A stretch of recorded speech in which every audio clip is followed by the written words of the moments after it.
The alarms in my ship screamed before I even understood what was happening. Red light filled the small cabin, and the console in front of me flashed one word over and over. Failure, failure, failure. I had been flying alone for 6 days, mapping empty space nobody from Earth had ever touched, and now the engine that kept me alive was tearing itself apart beneath my seat. I grabbed the controls with both hands and pulled hard to the left, trying to keep the ship from spinning. Through the front window, a green and blue planet grew larger every second, rushing toward me the way the ground rushes toward you in a dream where you forget how to fly. I had no time to send a message home. I had no time to think about my family, or my crew, or the mission I had trained 4 years for. I only had time to grip the controls and hope. The landing was not a landing. It was a controlled crash, and I use the word controlled loosely. Trees snapped like twigs outside my window. Metal groaned under the pressure. My head hit something hard, and for a moment the world turned white, then black, then slowly came back into focus with a painful ringing in my ears.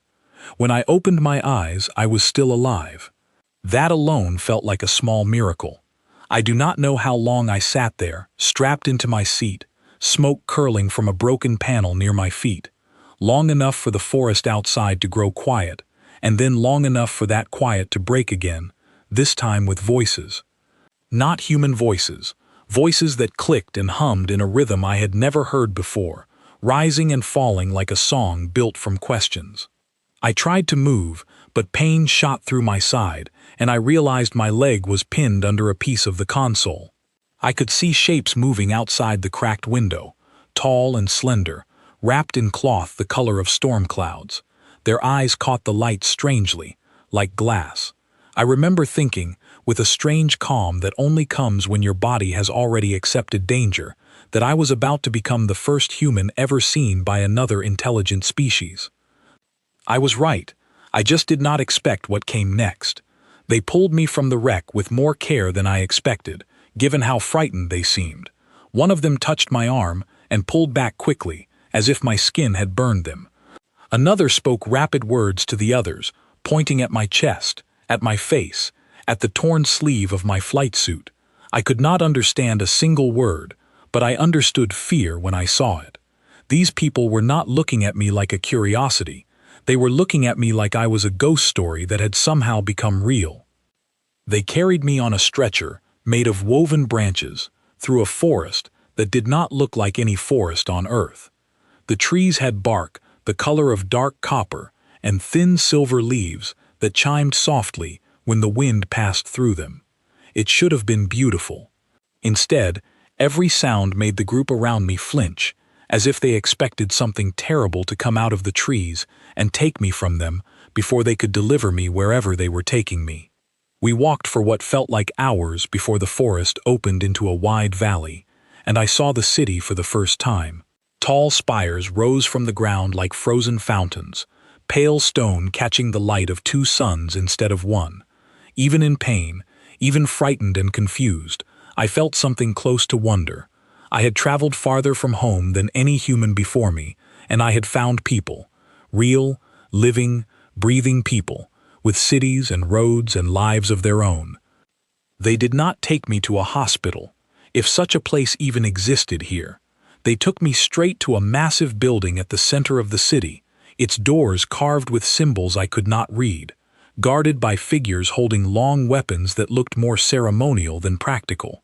Word must have traveled ahead of us, because a crowd had already gathered outside, pushing against ropes held by more guards, all of them staring at me with the same mixture of fear and disbelief. I heard one word repeated again and again through the crowd, passed from mouth to mouth like a warning. I did not know what it meant then. I would learn later that it meant something close to outsider, but with a weight and history behind it that no simple translation could capture. They carried me inside, through hallways lined with tall windows and old paintings, until we reached a massive chamber with a ceiling so high it disappeared into shadow. At the far end sat a throne carved from pale stone, and on it sat a woman who could only be a queen. She wore no crown that I could see, only a simple circle of dark metal around her brow, but there was no mistaking her authority. The entire room seemed to bend toward her, the way a field of grass bends toward the sun. She rose slowly from her throne as they set me down before her, and for a long moment, she simply looked at me. Her eyes were the same strange glass color as the others, but older, sharper, carrying the weight of decisions I could not begin to guess. When she finally spoke, her voice was calm, but I could hear something underneath it.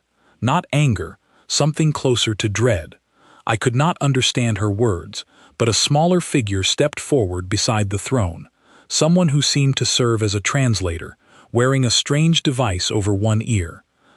After a pause, broken words reached me in my own language, clumsy but understandable, as if pulled quickly from fragments of old recordings.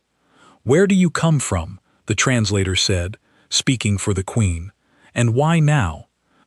I tried to answer, my throat dry, my leg throbbing beneath a hastily wrapped cloth. I told them my name was Ethan. I told them I came from a world called Earth, far beyond anything they could see in their sky. I told them I meant no harm, that my ship had failed, that I had crashed here by accident and nothing more. The queen listened to the translation without moving, her expression unreadable. Then she said something that made the entire room go silent, something that made even the guards shift uneasily where they stood. The translator hesitated before repeating it. "The silent world has finally spoken," he said. "After all these years, it has finally spoken." I did not understand what that meant. I did not understand why my simple crash landing seemed to confirm some fear this queen had clearly carried for a long time. But before I could ask, before I could even try to explain further, I noticed movement at the edge of the chamber, near a set of tall doors that had just been thrown open. Two figures entered together, moving in perfect step with one another, and the entire room seemed to hold its breath.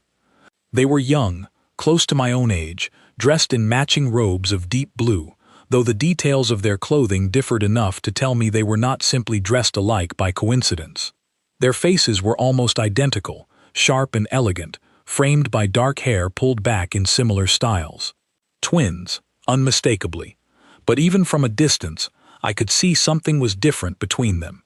One walked with her chin high, her eyes narrowed with calculation, studying me the way someone studies a puzzle they intend to solve before anyone else does. The other walked more loosely, her eyes wide with open curiosity, a small, careful smile forming at the edge of her mouth, as if she had been waiting her whole life for something unexpected to finally happen. The queen glanced toward them, and something passed across her face, quick and complicated, gone before I could fully read it. She turned back to me, and through the translator she spoke again, her voice quieter now, almost private, though the whole chamber could still hear it. "You do not understand yet what you have interrupted," she said, "but you will." I looked past her, toward the two young women standing at the edge of the room, both of them watching me with expressions I could not fully explain, and for reasons I could not name, a small, cold feeling settled in my chest. Whatever I had crashed into, it was bigger than a simple accident. And somehow, without knowing a single thing about their world, I understood that these two daughters were about to change the course of my life completely. They kept me in a guest chamber, deep inside the palace, a room with high windows and soft furniture that felt oddly gentle after everything I had been through. A healer visited twice a day, applying a paste to my injured leg that smelled faintly of crushed flowers and stung less each time. My strength returned slowly over the following days, but my confusion did not fade at all. If anything, it grew. Nobody explained anything to me directly.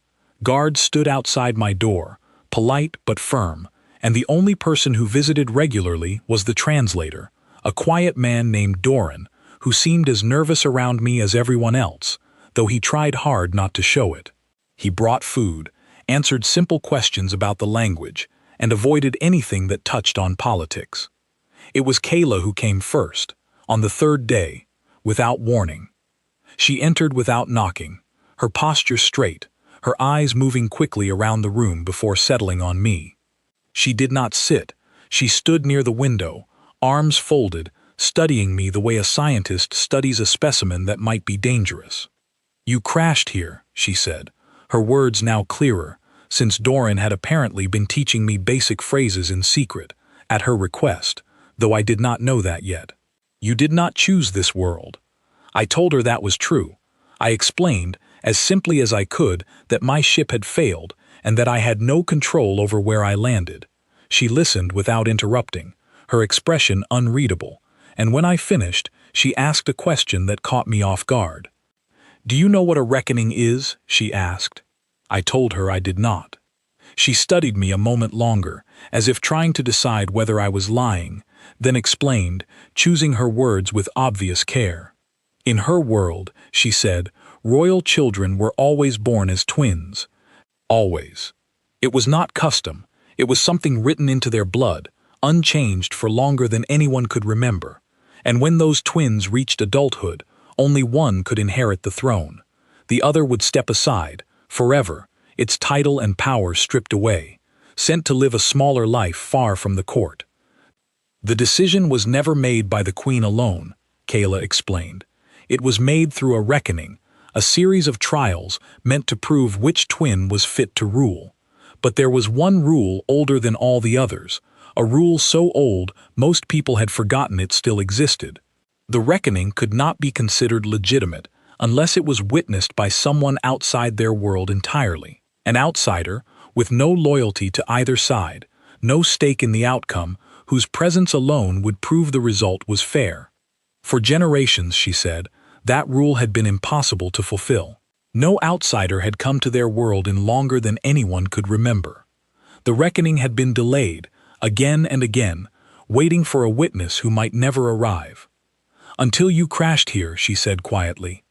I sat in silence for a long moment, letting that sink in. I had not simply crashed onto a strange world. I had crashed into the exact center of a political crisis that had been waiting for someone like me for generations. No wonder the entire court had reacted the way it did. No wonder the queen had spoken of the silent world finally speaking.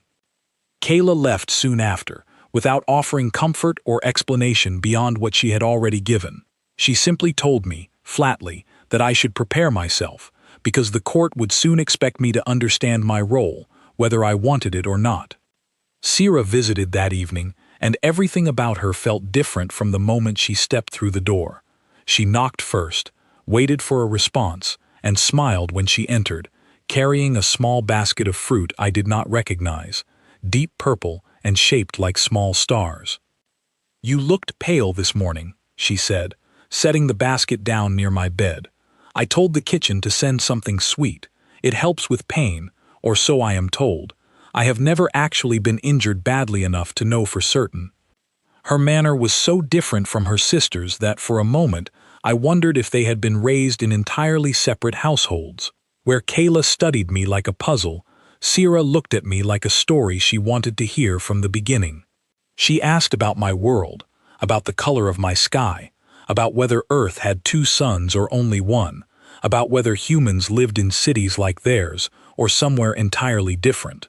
I answered as best I could, grateful for the distraction, and slowly, without meaning to, I found myself relaxing in her company in a way I had not managed with anyone else since the crash. She laughed at my description of rain, which apparently did not exist in quite the same way on her world, and she seemed genuinely delighted when I described the ocean, an idea she found almost impossible to imagine, an entire body of water too large to see across. Eventually, carefully, I brought up what her sister had told me. I asked her about the reckoning, and I watched her expression shift, the warmth still there but joined now by something heavier, something more careful. "It is true," she said, "every word of it. My sister and I have known since we were children that only one of us would keep our place here. It is not something either of us chose. It is simply the way things have always been done." I asked her how she felt about it, and for a long moment she did not answer. When she finally spoke, her voice was quieter than before. "I used to think I did not want the throne at all," she said.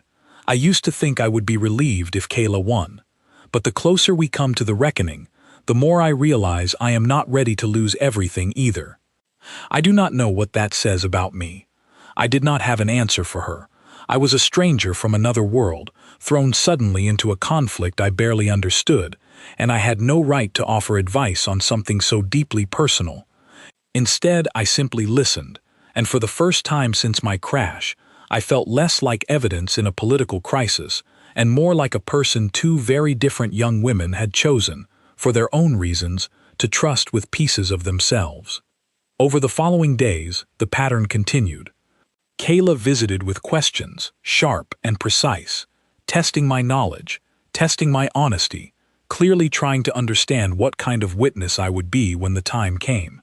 Sira visited with curiosity, bringing small gifts, asking about Earth, slowly revealing more of her own fears about the future waiting for her. I began to understand the shape of the court around me as well. Advisors watched me from a careful distance, whispering among themselves. Some seemed to want me gone entirely, worried that an outsider witness might disrupt traditions they did not want disrupted. Others seemed to want to use me, to shape my understanding of events before the reckoning began, so that my eventual judgment would favor whichever side they supported. I tried to stay neutral, though it was becoming harder with each passing day. I liked Sira's warmth. I respected Kayla's sharp honesty. I did not want to see either of them lose something as enormous as what they stood to lose, and I began to understand, slowly, painfully, that my presence here was not a simple accident anyone could ignore. Whatever happened during the reckoning, my word would matter. My word might decide everything. The danger of that truth became clear one night, nearly 2 weeks after my crash, when I woke to the sound of my door being forced open in the darkness. I sat up quickly, my heart pounding, and saw a shadowed figure moving toward my bed, moving with clear purpose, clearly not meant to be there. I rolled off the far side of the bed just as something struck the pillow where my head had been moments before, and I scrambled backward, shouting the loudest warning I could manage in a language I barely spoke. Guards burst through the door seconds later, drawn by the noise, and the figure fled through the window before anyone could catch more than a glimpse of dark clothing disappearing into the night. My heart continued racing long after the guards had searched the room and found nothing except a single sharp blade left behind on the floor, its handle wrapped in plain cloth, giving away nothing about who had sent it. Doran arrived soon after, pale and shaken, and explained through halting words that someone clearly did not want me alive to witness the coming reckoning. Someone believed that removing me entirely would be easier than trying to control what I might eventually say. I sat on the edge of my bed long after the guards had gone, staring at the empty window, understanding fully, for the first time, just how dangerous my simple existence had become to certain people in this palace. I was no longer just a crashed traveler waiting for rescue. I had become a piece on a board far larger than I understood, and somewhere in the shadows, someone was already trying to remove me from play entirely. By morning, the entire palace seemed to know what had happened, though no official announcement was made. Guards outside my door doubled in number. Kayla arrived first, earlier than usual, her expression tighter than I had seen it before. She examined the window, examined the blade still sitting where the guards had left it, and asked me sharp, careful questions about exactly what I had seen. I told her honestly that I had seen almost nothing, only a shadow and quick movement, gone before I could make out any real detail. She listened, jaw tight, and finally said something that surprised me. "Whoever did this does not want the reckoning to happen fairly," she said. "They would rather remove the witness than risk an outcome they cannot control. That tells me more about our enemies than anything else could." I asked her plainly who she thought was responsible, and she hesitated before answering, choosing her words with obvious caution. "There are those in this court," she said, "who believe the throne should never have depended on outsiders at all. They believe the old rule is a weakness, not a safeguard. If you are removed before the reckoning begins, they can argue the trial must be cancelled entirely, and perhaps replaced with something they can control more easily." Sira arrived not long after Kayla left, and unlike her sister, she did not stay calm. She crossed the room quickly, checked me over as if searching for some hidden injury, and only relaxed slightly when she was certain I was truly unharmed. "I should have warned you sooner," she said, sitting heavily in the chair beside my bed. "There are people here who see you only as an obstacle." I did not think they would act so quickly. I asked her the same question I had asked Kayla, and her answer, though different in tone, pointed toward the same uncomfortable truth.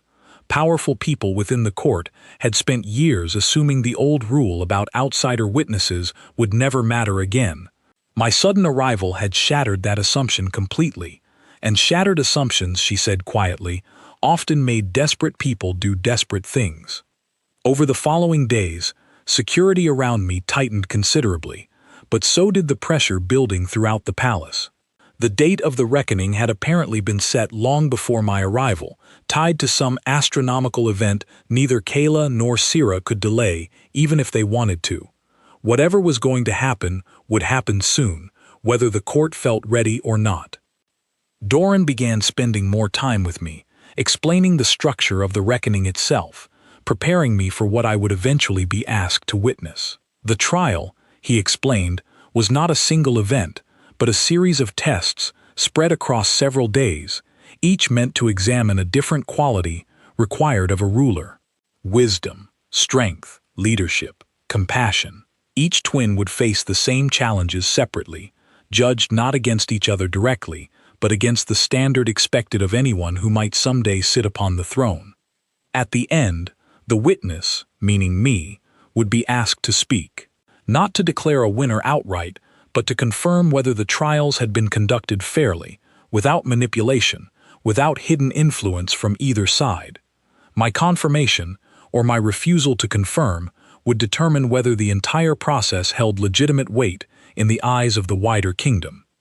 It was an enormous responsibility for someone who, only weeks earlier, had been mapping empty space with no idea another intelligent species even existed. I told Doran as much, and he offered a small, tired smile. "Perhaps that is exactly why the old rule exists," he said. "Someone with no history here cannot be bought as easily as someone raised inside these walls." The first trial began 5 days later, held in a wide stone courtyard beneath the open sky, both suns hanging low and golden above the palace towers. I sat in a raised seat near the queen, close enough to observe everything clearly, while nobles and advisors filled the surrounding galleries, whispering among themselves. The wisdom trial involved a series of complex disputes, real cases brought from across the kingdom, disagreements over land, resources, and old grievances that ordinary judges had failed to resolve. Each twin would hear the same disputes separately, offering solutions judged afterward by a panel of elder advisors. Kayla approached her disputes with clean, efficient logic, cutting through complicated arguments to find fair, practical solutions quickly. Her answers were sharp, sometimes cold, but undeniably effective. The elders nodded along with clear approval as she worked through each case. Sira approached the same disputes very differently. Where Kayla sought efficiency, Sira sought understanding, asking careful questions about the people involved, searching for solutions that addressed not just the immediate problem but the deeper reasons behind it. Her process took longer, and a few elders shifted impatiently in their seats, but by the end, even they seemed to admit her solutions carried a certain weight her sisters had not. Watching them both, I found myself genuinely uncertain who was better suited for the throne. Kayla offered strength and clarity. Sira offered depth and empathy. Both qualities felt necessary, and neither twin seemed lesser than the other, only different, shaped by different instincts they had clearly carried since childhood. The second trial, testing physical resilience and strength, took place 2 days later, deep within a training ground built into the hills beyond the city. I will not pretend to fully understand every detail of what I witnessed, since much of it involved traditions unique to their culture, but the core of it was clear enough. Both twins were tested for endurance, discipline, and the ability to remain calm and effective under exhausting pressure. It was during this trial that the first sign of real danger appeared, danger that had nothing to do with the twins at all. Midway through Sira's portion of the trial, A group of soldiers, wearing colors I did not recognize, appeared suddenly at the edge of the training ground, moving with clear hostile intent. Panic spread instantly through the gathered crowd. Guards rushed forward, forming a protective line, while advisors shouted orders I could not fully follow. Doran, standing near me, quickly explained what was happening. A rival faction, from a neighboring territory that had long resented the current royal line, had apparently chosen this exact moment to make their move, hoping the chaos of the reckoning would leave the palace vulnerable and distracted. I watched, heart pounding, as Kayla moved immediately toward the front line, her earlier training clearly not limited to political strategy alone. She began directing guards with sharp, clear commands, organizing their defense with the same efficiency she had shown during the wisdom trial. Sira, meanwhile, moved toward the frightened crowd of nobles and servants caught in the chaos, calmly guiding them toward safety, her voice steady despite the danger surrounding her. I do not know exactly what instinct pushed me forward, but I found myself moving as well, remembering training from my own world, basic skills meant for handling emergencies far from home. I spotted a group of servants trapped near a collapsed section of fencing, unable to find a clear path to safety, and I rushed toward them, working quickly to clear enough space for them to escape before the danger drew closer. The confrontation ended more quickly than I expected, the rival soldiers retreating once it became clear the palace guard, reinforced by Kayla's quick organization, outnumbered and outmatched them. No lives were lost, though several people, guards and nobles alike, suffered injuries during the chaos. I helped carry two of the wounded toward the healers afterward, my hands shaking with adrenaline long after the danger had passed. That evening, exhausted and covered in dust, I found myself sitting quietly in the palace gardens, trying to process everything I had witnessed. Kayla found me there first, her usual sharpness softened slightly by the day's events. "You did not have to help," she said, sitting beside me without asking permission. I told her I could not simply stand aside while people were in danger, regardless of whose world I happened to be standing in. She studied me for a long moment, something unreadable passing behind her eyes. "On my world," she said finally, "we are taught that outsiders think only of themselves, that they cannot be trusted to care about anyone beyond their own kind. You are proving that lesson wrong every single day you remain here." Sira joined us not long after, dropping down onto the grass with far less formality than her sister, clearly still shaken by how close the danger had come. She thanked me quietly for helping the servants, then fell silent, staring up at the darkening sky, both suns finally beginning to set behind the distant hills. I asked them both, carefully, why a rival faction would choose this exact moment to attack. Kayla answered first, her voice hardening slightly. "Because a strong, legitimate reckoning threatens them," she said. "If the throne passes cleanly, witnessed fairly, our kingdom grows stronger, more unified. They would rather see the process collapse into chaos, giving them an opening to claim the throne is no longer legitimate at all." Sira added quietly that the timing felt too convenient to be coincidence, suggesting someone within the palace itself may have shared information about the trial schedule with the attackers. The thought hung heavily over all three of us, another reminder that danger inside these walls could come from familiar faces as easily as from strangers beyond them. Over the following days, tension inside the palace grew sharper, even as the reckoning trials continued. The leadership trial, held before a gathering of common folk brought from across the kingdom, tested both twins on their ability to inspire trust and confidence among people who had never met them personally. Kayla impressed the crowd with bold, decisive plans for improving trade and defense. Sira impressed them differently, spending extra time listening to individual concerns, remembering small details about people's lives that clearly moved many in the crowd. It was during this trial that I first noticed something troubling about the queen herself. She sat beside me as she always did, watching her daughters closely, but her hand trembled slightly against the armrest of her chair, and her breathing seemed shallower than it had during earlier trials. When I quietly asked Doran if something was wrong, he hesitated before answering, clearly reluctant to speak openly. "The Queen's health has been fragile for some time," he admitted finally, keeping his voice low. "It is not widely known outside her closest advisors, but if her condition worsens before the reckoning concludes, the kingdom may face a crisis far greater than a simple contested succession." The weight of that revelation settled heavily over me. It was not enough that two young women I had come to genuinely care about were locked into a trial that would permanently separate their futures. Now the very stability holding their kingdom together seemed to hang by a thread even more fragile than I had realized, and somewhere among the shadows of this ancient palace, someone still wanted me gone before I could witness whatever was coming next. The final trial, testing compassion, was scheduled only days away, and as that date approached, I felt the atmosphere throughout the palace shift into something tighter, more desperate.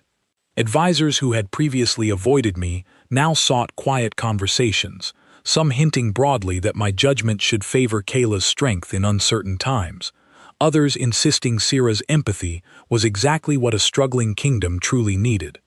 I refused every attempt to sway me, though the pressure never fully disappeared.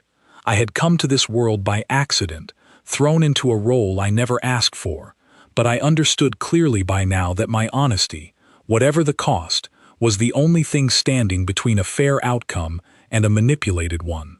And somewhere beneath all the political maneuvering, beneath all the danger circling closer with each passing day, I could not shake the growing fear that whatever happened next would test not just the twins, but everyone caught within reach of their fractured, uncertain kingdom, myself included. 2 days before the final trial, an elder advisor named Voren requested a private meeting with me, arranged quietly through Doran without the knowledge of either twin. I agreed, mostly out of curiosity, though something about the careful secrecy of the request left me uneasy from the start. Voren met me in a small study lined with old scrolls, his manner polite but unmistakably calculated. He explained, in careful, measured words, that the ancient rule requiring an outsider witness was never meant to test only the twins. It was meant, he said, to test the witness as well, to ensure they truly understood the weight of what they were about to judge.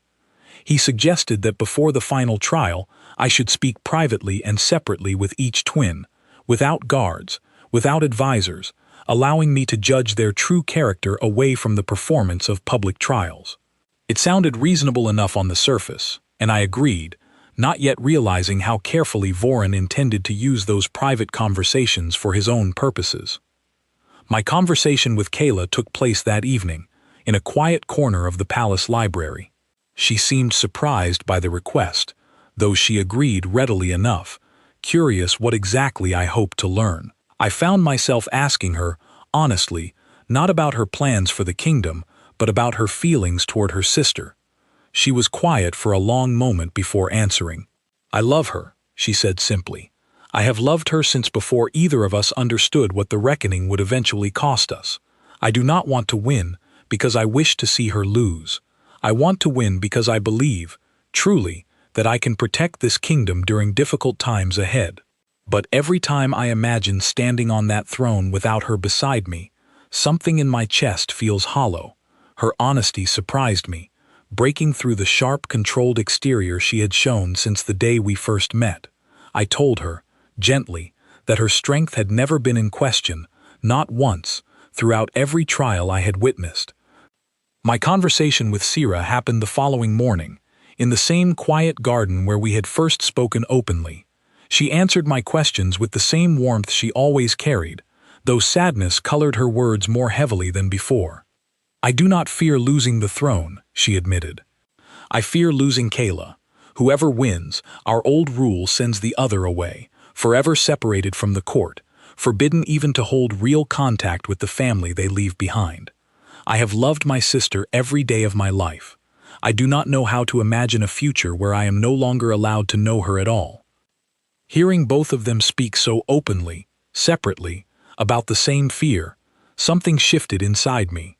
I began to understand that the greatest tragedy here was not which twin might lose the throne, but the ancient rule itself, forcing a painful separation neither of them truly wanted, regardless of who eventually won.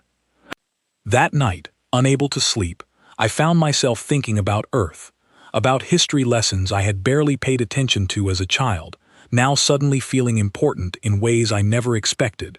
I remembered stories of nations once divided by war, brothers and sisters separated by conflicts neither side fully understood, families torn apart by borders drawn without their consent. I remembered, too, how many of those divisions eventually healed, not through one side defeating the other completely, but through patient work toward shared understanding, sometimes generations later, sometimes sooner than anyone expected. I did not know if such an idea could ever apply here, within a tradition far older than anything my own species had built, but the thought would not leave me alone. The next morning, before the final trial began, Voron approached me again, this time with a different tone entirely, colder, more direct. He informed me that several advisors, himself included, believed the kingdom required a single, decisive ruler, now more than ever, given the ongoing threat from rival territories and the Queen's declining health.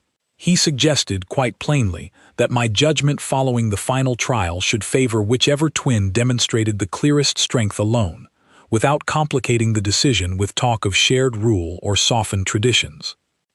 I told him honestly that my judgment would reflect only what I witnessed, nothing more, nothing less, regardless of what outcome certain advisors preferred. His expression tightened, though he said nothing further, simply nodding once, before leaving the room. I did not think much more of the conversation until later that same day, when guards suddenly arrived at my chamber, informing me I was being detained by order of the court, accused of attempting to influence the reckoning unfairly through private, unauthorized meetings with both twins. I was stunned. I tried to explain that Voron himself had arranged those very meetings, but the guards, following orders passed down through channels I could not question, escorted me firmly toward a lower chamber within the palace, far from the open courtyards where the trials had taken place. The door closed heavily behind me, leaving me alone in a small stone room with a single narrow window far too high to reach. I do not know how long I sat there, replaying every conversation, every careful word, trying to understand how honesty had somehow been twisted into an accusation against me. Hours passed before I heard voices outside the door, raised, tense, unmistakably urgent.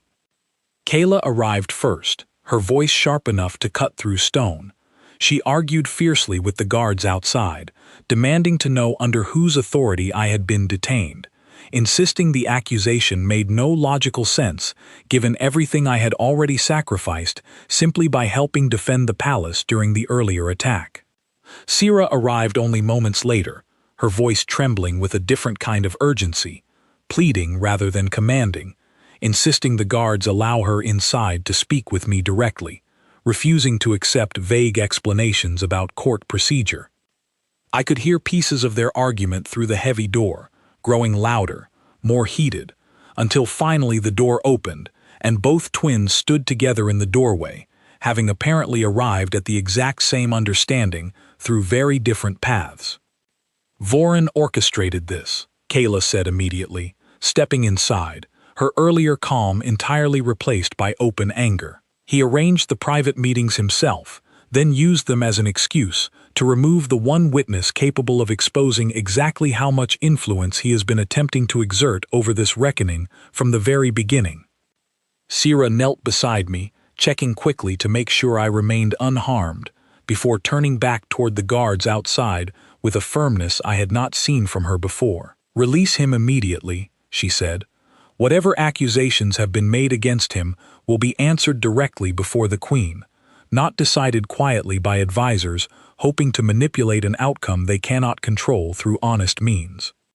The guards, caught between conflicting orders and the unmistakable authority of both royal daughters standing united before them, hesitated only a moment before stepping aside. As I rose from the cold stone floor, still shaken by everything that had happened, I realized something important. For the first time since the reckoning trials had begun, Kayla and Sierra were not standing on opposite sides of a divide. They were standing together, united by a shared understanding that something far more dangerous than simple rivalry had been working quietly against all of us from the shadows. We moved quickly through the palace corridors, Kayla leading with sharp, purposeful strides, Sira close beside me, both of them clearly intent on confronting Vorin directly before he could cause further damage. Doran met us along the way, breathless, explaining that Vorin had already requested an emergency audience with the Queen, apparently hoping to convince her, before I could speak in my own defense, that the entire reckoning should be halted and reassigned to a council of elders instead, bypassing the ancient rule entirely. We reached the throne room just as Vorin finished his opening argument before the Queen, who sat pale and visibly weakened upon her throne, her earlier fragile condition clearly worsening under the stress of recent events. Vorin turned as we entered, his expression flickering briefly with surprise before settling back into practiced calm. "Your Majesty," he began quickly, before either twin could speak, "the witness has proven himself unreliable, easily manipulated through private meetings that violate the spirit of impartial judgment this reckoning requires." Kayla stepped forward immediately, her voice cutting through his carefully prepared argument with unmistakable authority. "It was you who arranged those meetings," she said plainly. "It was you who hoped to use them as justification for exactly this moment, removing the one witness capable of exposing how deeply you have interfered with this entire process from the beginning." Sira added her own voice as well, calm but firm, describing openly the private conversation Vorin had held with her, hinting broadly that only decisive singular strength should be rewarded, revealing his clear preference for an outcome he intended to shape long before the trials had even concluded. The Queen listened silently to both daughters, her weakened frame somehow still carrying enough presence to command the room completely. When she finally spoke, her voice, though quiet, held every bit of authority I had witnessed the very first day I arrived in this palace. "The ancient rule exists precisely to prevent moments like this one," she said slowly. "An outsider witness cannot be so easily controlled by those who fear an outcome beyond their influence. I will hear the final trial as planned, tomorrow, exactly as tradition demands. And I will hear the witness's judgment afterward, without further interference from anyone within these walls." Vorin opened his mouth to argue further, but something in the Queen's expression silenced him completely. He bowed stiffly, retreating from the throne room without another word, though the look he cast toward me on his way out promised this was far from finished. That night, exhausted from everything that had happened, I sat quietly with both twins in the same garden where so much had already unfolded between us. Neither of them spoke for a long while, simply sitting together in comfortable silence beside me, something that felt different now, softer somehow, following everything we had just survived together. Finally, Sira broke the silence, her voice thoughtful. "Whatever happens tomorrow," she said, "I am grateful you came into our lives, even if it happened through nothing more than an accident neither you nor we could control." Kayla nodded slowly, something rare and gentle crossing her usually sharp features. "I do not know what the final trial will decide," she admitted quietly, "but I know now that some dangers threatening this kingdom come from far closer than any rival territory beyond our borders." I looked between them both, two sisters who loved each other deeply, bound by an ancient tradition that threatened to tear them permanently apart, and I understood, more clearly than ever before, that whatever judgment I offered tomorrow would carry consequences far beyond a simple choice between strength and compassion. Somewhere beyond these palace walls, danger continued gathering quietly in the shadows, and I could not shake the growing certainty that tomorrow's trial would bring everything, the reckoning, the hidden threats, and the fragile bond between two remarkable sisters, crashing together all at once.